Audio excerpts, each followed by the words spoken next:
This is the final episode of the EU4 section of our mega campaign from CK3. In previous episodes we played as Portugal into Andalusia and then Oman into Japan, but now, the last leg of the series, I've swapped over to America, where we'll be creating a powerful North American nation, but with some interesting differences from the liberty-loving republic of our world. If you're interested in previous episodes, check the description for links to the CK3 section and previous EU4 sections. Let's get into it. The 13 colonies have just been reborn, baptized as the United States under King George Stuyvesant. They got out from under Britain's thumb thanks to their friends in France and Andalusia, and as the most powerful of the British colonies, the United States is uniquely set up to absolutely dominate the New World. This is a different sort of America than the one you might be expecting based on history. This America is much more religious and features an absolute monarch, although the push and pull between the clergy and the king might lead to that concept being altered over time. This America is also one which saw much less passive British immigration, resulting in large portions of its land being majority Native American. For that reason, much of American policy consists of converting the savages and assimilating them into the American way. Americans in this world are an extremely devout people, believing in their own sort of Anglican church, which places the American king at the top of the religious world, just like the English Anglican church. Once the Americans broke free from Britain, though, they no longer wished to associate with the king overseas, instead founding what would become known as the Episcopal Church. In effect, it was the same as the Anglican Church, although it had no allegiance to England. Looking more at America's situation, they find themselves in an era of internal conflicts, likely over the recent independence. After all, it's not like every single American was completely on board with the Revolutionary War. Of all the disasters, this one really isn't so bad, so it's unlikely to be a problem. As a more or less immediate action, the American army invaded the tiny colonies of Finnmark, as they were a nuisance on the border, and this would begin the first of many wars that would seek to create a proper American hegemony and secure the borders from any possible invaders. The next war was in the Caribbean, which was for commercial purposes. The trade in the region was still quite active since the beginning of the colonial era. The Holland colonies of the Caribbean were very weak, and although Florida was the main goal of the war, the Americans got a little greedy and took the entire nation all at once in 1768. Rather than actually rule over the Caribbean, though, the Americans set up puppet states there, with the land in Cuba going to Guantanamo Bay, and the land in Hispaniola going to Puerto Rico. Now, you might be asking why I'm doing it that way, and the answer is just because they could be more fun. Ultimately, I should probably just core that land, but I'm out of admin points, and having Guantanamo Bay on the map is kind of funny. The next target was the Andalusian West Indies, and they were much more powerful, but still not nearly powerful enough to win. The enemy was pushed all the way to Dominica before being totally slaughtered with nowhere to go. The land was handed out to the client states, and the Antilles were turned into the puppet of Guadalupe. America personally held onto Barbados, Zulia, and Jamaica to exert its personal influence over each of its puppets. In terms of culture in these colonies, by the way, it's quite the strange mix. Cuba is split in three between Slovenes, Mexicans, and Andalusians. Hispaniola is also split between Slovenes and Mexicans, and the Antilles are just too small for me to be able to tell what they are, but I would presume mostly Mexican. Speaking of culture, the American government began its assimilation efforts across the eastern seaboard, as the Native Americans of the region were considered relatively undesirable.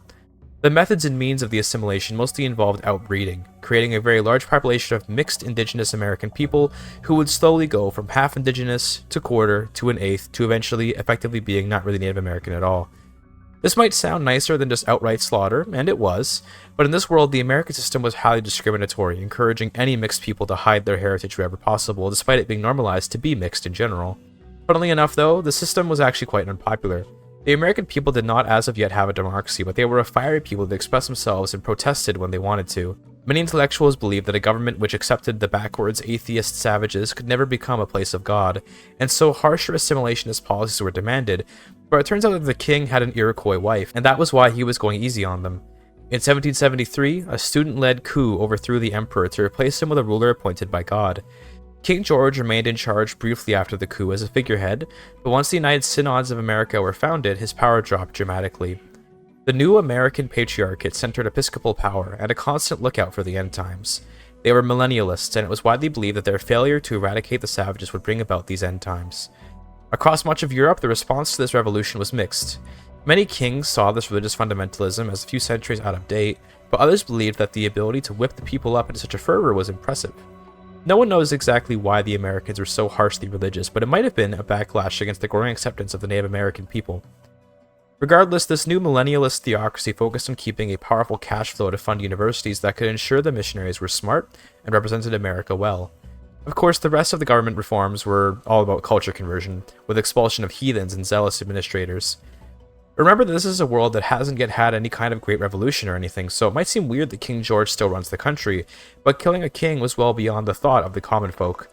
George is allowed to rule until his death, as he was divinely appointed by God, but only as a puppet, and afterwards America should be ruled by Alfonso Carpenter. American foreign policy became all about conquering more land in Louisiana and northern Mexico, as the removal of more Native Americans from the land would hopefully please God in their minds. Since all the land is colonial, the cost of taking in peace deals is insanely low, so the entirety of British Louisiana was seized with just 44% war score. Much of Louisiana was handed out to the state of Missouri. In 1781, George passed away, finally ending all remnants of the old regime. Alfonso took control of the Patriarchate, and the mass destruction of the local cultures of America resumed. There was resistance to these measures, but the overwhelming military power of the American army, which defeated Britain, had no trouble against the ragtag armies of the Native Americans and their sympathizers. Anyway, most of the wars that happened in this era were just very uneventful.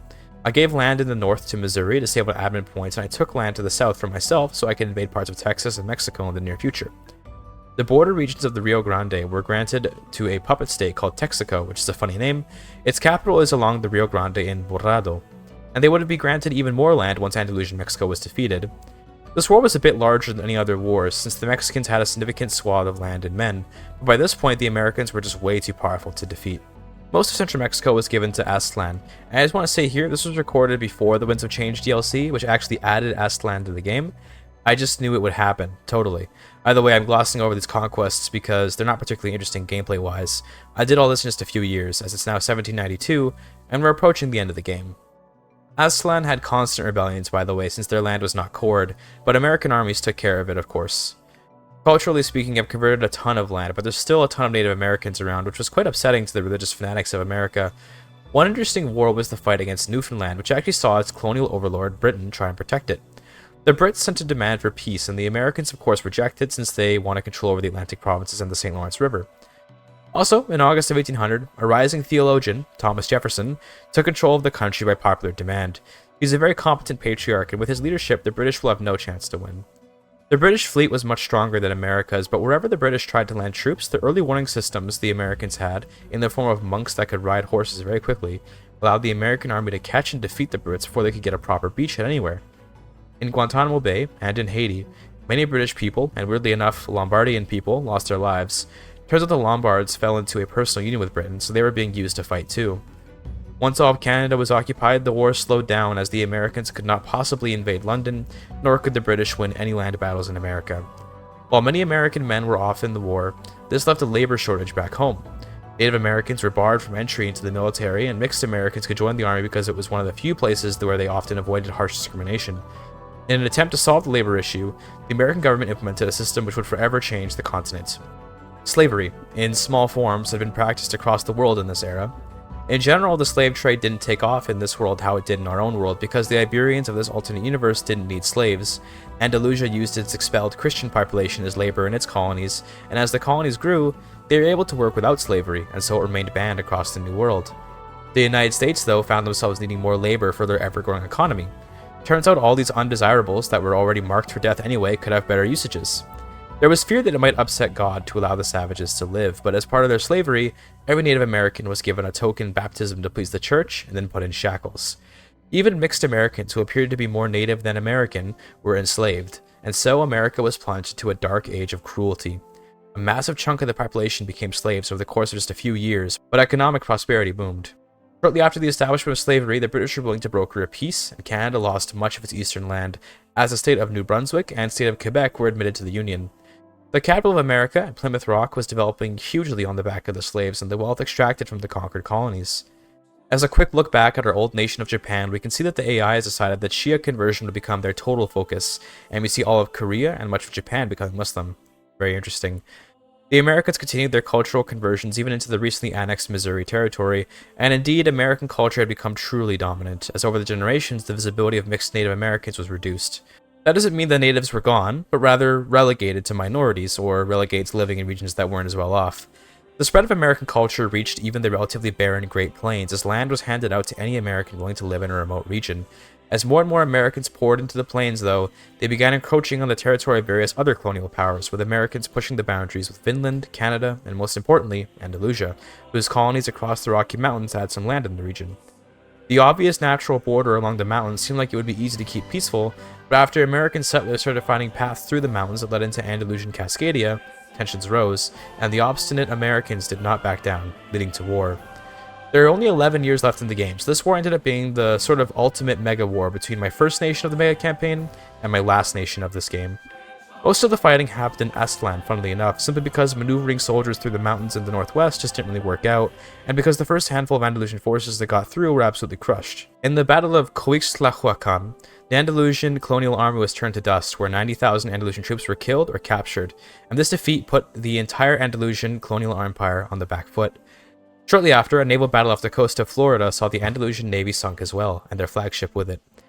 During the chaos in Estland, some Mesoamerican rebels did manage to break free, mostly because their occupation just couldn't be made a priority, but immediately after gaining their freedom, the American army marched in to stop them. Given the rather immense administrative issues with the Estland government, the Metlitzinca were vassalized rather than annexed.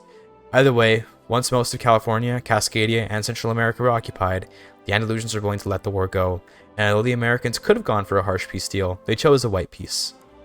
1814, as a year, saw hundreds of thousands of American soldiers returning home, and many of them were encouraged to settle the Great Plains, which they did. Urban centers across the region saw huge American settlement, while pockets of native land sat between the cities. The next handful of years saw peace, and the construction of a huge number of manufactories as slave labor took hold in America. All the low-skill labor was taken up, and so most Americans were encouraged to become educated and work better jobs. The rise of skilled labor and focus on larger, more connected economies would give way to the revolution of industry, or more succinctly, an industrial revolution, born in America. Of course, the Industrial Revolution was ongoing in many other parts of the world that were prosperous like Japan, but surprisingly, with the failure of any kind of revolution to pick up traction in the world, Europe itself began falling behind. Europe was the home of immensely brutal totalitarian monarchies that kept their citizens in harsh conditions. France, Britain, and Westphalia, who by this point were the major powers of Europe, failed to modernize at all and became the backwaters of the world behind the rising powers of Japan and America. While the New World had outlawed slavery except America, Andalusia itself still practiced relatively minor Barbary slavery. No nation on the planet, though, had as many slaves as the Americans. The game came to an end in 1821 as we convert over to Victoria 3 and see the world anew.